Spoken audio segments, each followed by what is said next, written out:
নমস্কার বন্ধুরা, পঞ্চব্যঞ্জন হেসেলে সবাইকে স্বাগত। আজ আর একটা নতুন রেসিপি নিয়ে চলে এসেছি আপনাদের সামনে। আশা করি আপনাদের এই রেসিপি ভালো লাগবে। আজ করছি চিকেন কোরমা। তো আপনারা অনেকেই অনেক পদ্ধতিতে করে থাকেন। আজকে আমার পদ্ধতিটা আপনাদের সঙ্গে শেয়ার করছি। আশা করি ভালো লাগবে।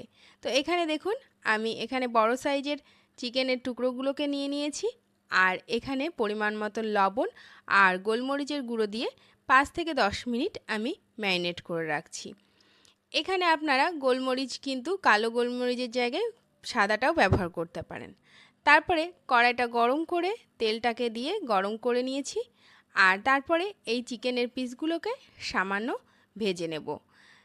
এই পিসগুলো দেওয়ার সময় কিন্তু একটু সাবধানে থাকবেন, কারণ এই সময় কিন্তু একটু ফাটতে পারে। তারপরে বেশ দু পিঠ ভালোভাবে একটু হাই ফ্লেমে কিন্তু ভাজবেন, কারণ এই সময় লো ফ্লেম বা সিম হিটে রাখলে কিন্তু সমস্যা হতে পারে, জলটা বেরিয়ে যাবে। সেক্ষেত্রে জল শোকাতে শোকাতে কিন্তু চিকেনটা কিন্তু 50% সেদ্ধ হয়ে যাবে। এই সময় কিন্তু জোর হিটেই কাজটা করতে হবে। এবার আমি সেকেন্ড ম্যারিনেশনের জন্য এখানে খানিকটা টক দই নিয়ে নিয়েছি।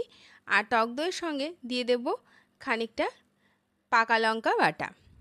এখানে আপনারা চাইলে কিন্তু লঙ্কার গুঁড়োও ব্যবহার করতে পারেন। আমার চ্যানেলে ম্যাক্সিমাম রেসিপিতেই আপনারা দেখবেন লঙ্কার গুঁড়ো কিন্তু আমরা ব্যবহার করি না, যার জন্য আমি এখানে যে কাঁচা লঙ্কার মধ্যে যে পাকা লঙ্কাগুলো থাকে সেগুলোকেই বেটে ব্যবহার করি কালারের জন্য। তো এদিকে দেখুন, আমার কিন্তু তেলটাও গরম হয়ে গেছে। এখানে আমি গোটা গরম মশলাকে একটু থেতো করে তেলের মধ্যে দিয়ে দিয়েছি, আর দিয়ে দিলাম 3টে শুকনো লঙ্কা। এটার যেই ভাজার সুগন্ধ বেরিয়ে যাবে, তারপরে দিয়ে দেব আমি এখানে পেঁয়াজ আর রসুন পেস্ট। এখানে রসুন মোটামুটি 20টা মতন কোয়া আছে, আর তার সঙ্গে 1.5খানা পেঁয়াজ আছে। এটা বেশ ভাজাটা যেই তেল ছেড়ে আসবে সেই সময় আমরা বাকি উপকরণগুলো অ্যাড করব। আর এখানে কিন্তু আমি লবণ আর হলুদও কিন্তু অ্যাড করেছি। আর লবণ হলুদ অ্যাড করার সময় একটু মাথায় রাখবেন, আগে কিন্তু আমরা চিকেনে কিন্তু ম্যারিনেশনের সময় লবণটা কিন্তু পরিমাণ মতন দিয়ে রেখেছি। এবার দিয়ে দিলাম জিরে, আদা আর ধনে বাটা। এটা দিয়ে ততক্ষণই কষাবো যতক্ষণ এই মশলার কাঁচা গন্ধ থাকবে।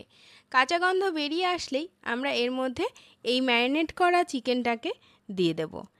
এইবার এই চিকেনটা দিয়ে 2 থেকে 3 মিনিট মশলাটা মেশাতে যতক্ষণ লাগবে ততক্ষণ আমরা হাই ফ্লেমে চিকেনটাকে কষিয়ে নেব। আর তারপরে বাকি রান্নাটা কিন্তু পুরোটাই সিম হিটে হবে। এই রান্নায় কিন্তু কোনো রকম জলের ব্যবহার হবে না। তো ঢাকা দিয়ে দিয়েছিলাম বেশ খানিকক্ষণের জন্য। তারপরে দেখুন এখানে কিন্তু এবার জল বেরোতে শুরু করে দিয়েছে। এবার চিকেনের পিসগুলোকে একটু উল্টে পাল্টে দেব, কারণ যেহেতু বড় বড় চিকেনের পিস, তো একটু উল্টে দিলে ভালো হবে। তো এইভাবে আমি বাকি চিকেনের পিসগুলোকে উল্টে দিয়ে আবার কিন্তু বেশ খানিকক্ষণের জন্য ঢাকা দিয়ে দেব, 10 থেকে 15 মিনিট মতন। এবার ঢাকা দিলেই কিন্তু বেশ সুন্দরভাবে কিন্তু চিকেনের জল বেরিয়ে আসবে। দেখুন 10 থেকে 15 মিনিট পরে আমি ফিরে এসেছি, আর দেখুন কতটা জল বেরিয়েছে। চিকেনটাও কিন্তু প্রায় 80% কিন্তু নরম হয়ে এসেছে। আর এই পর্যায়ে দিয়ে দেব আমি কাজু আর পোস্ত বাটা।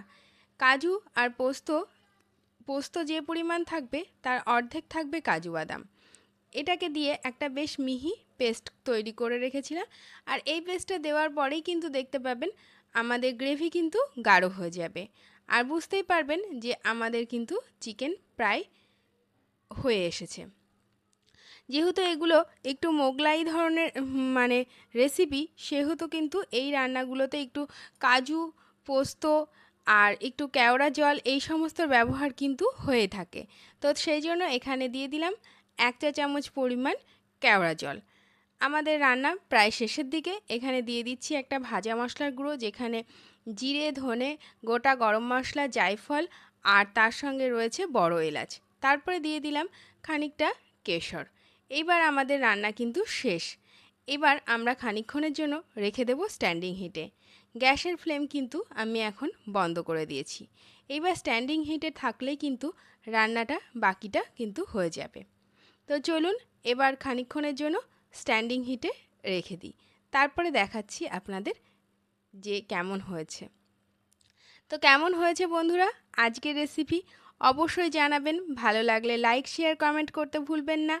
আর যারা আমার চ্যানেলে নতুন এসেছেন তারা অবশ্যই সাবস্ক্রাইব করে পাশে থাকবেন। আর পাশে থাকা বেল আইকনটি প্রেস করতে ভুলবেন না। তাহলে যে কোনো আপলোড ভিডিওর নোটিফিকেশন সবার আগে আপনার কাছে পৌঁছে যাবে। তো আজকের মতো এই পর্যন্তই। টাটা, ভালো থাকবেন।